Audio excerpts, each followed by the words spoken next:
अतिथिज्यूहरू सोनाम भन्ने हुनुहुन्छ। मैले कसको नाम सम्बोधन गरौँ? 4 मिनटको समय छ।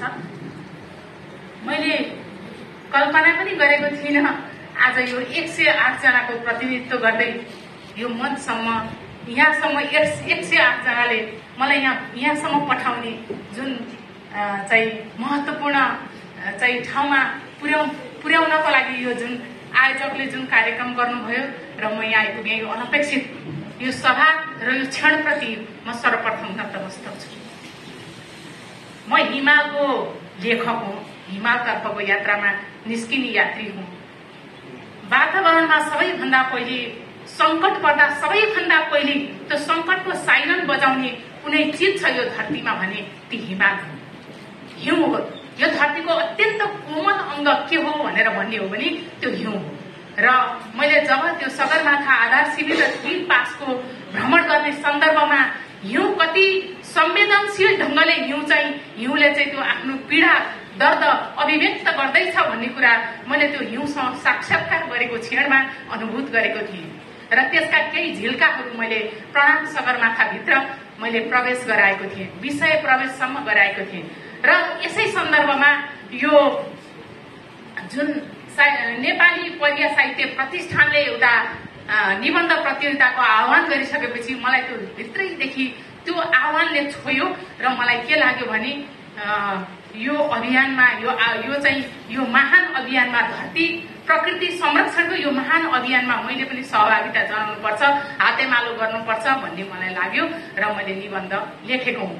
र निबन्ध लेख्ने सन्दर्भमा मैले त्यही जुन भ्रमणबाट मैले सुरुवात गरेको थिएँ, जुन भ्रमणबाट ती हिमालहरू दुखी भएको देखेको थिएँ, त्यही चिजलाई मैले उठान गर्नुपर्छ मेरो निबन्धमा भन्ने मलाई लाग्यो र त्यही विषयवस्तुलाई लेख्दै गएँ।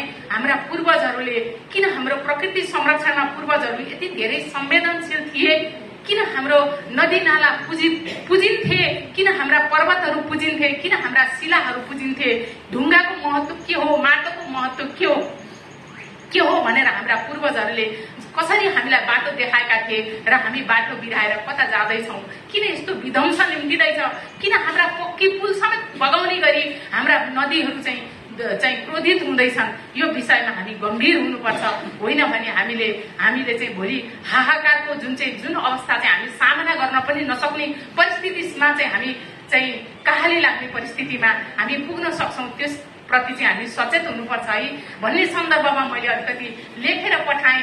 आज यो आदरणीय यो मूल्याङ्कनकर्ता आयोजक सम्पूर्ण प्रति हामीलाई 108 जनालाई एउटै मञ्चमा जोड दिनुभयो। यहाँ भौतिक उपस्थिति मात्रै ठुलो कुरा होइन, सबैले जस्तो वैचारिक उपस्थिति जनाउनु भएको छ। म ती 108 जना सम्पूर्ण प्रतियोगी प्रति म हार्दिक सम्मान व्यक्त गर्दछु।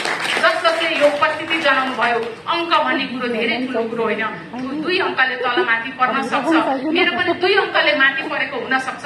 म सँगसँगै हामी 108 जना सँगै छौँ भन्ने मैले अनुभूत गरेको छु र म 108 जनाकै तर्फबाट यो मञ्चमा उभिएको मैले अनुभूत गरेको छु। म यो सभाप्रति नतमस्तक छु। फेरि पनि म हार्दिक आभार व्यक्त गर्दछु। समय छोटो छ, म धेरै समय लिन चाहन्न। यो उत्कृष्ट 32मा पर्नुहुने मेरा सम्पूर्ण सहकर्मी, यो सहयात्री कलमकर्मीहरूलाई म मनैदेखि सलाम अर्पण छु र फेरि पनि म आयोजकप्रति हार्दिक सलाम अर्पँदै मेरो यो संक्षिप्त भनाइ यही अन्त्य गर्छु। धन्यवाद, नमस्कार। र मैले हजुरहरूलाई यो सभामा पनि मैले एउटा अनुरोध गर्नुपर्ने कुरा के छ भने म सानोतिनो भए पनि श्रमजीवी एउटा चाहिँ पेसाकर्मी हुँ। मलाई नेपाल सरकारले अलिकति भए पनि मेरो जीविकोपार्जनको लागि तलबको व्यवस्था गरेको छ। म त्यही खाएर मैले जीवन धानेको छु। म जहिले जति पाएको छु त्यतिमै धान्न सक्ने मैले आफूलाई अभ्यस्त बनाएको छु।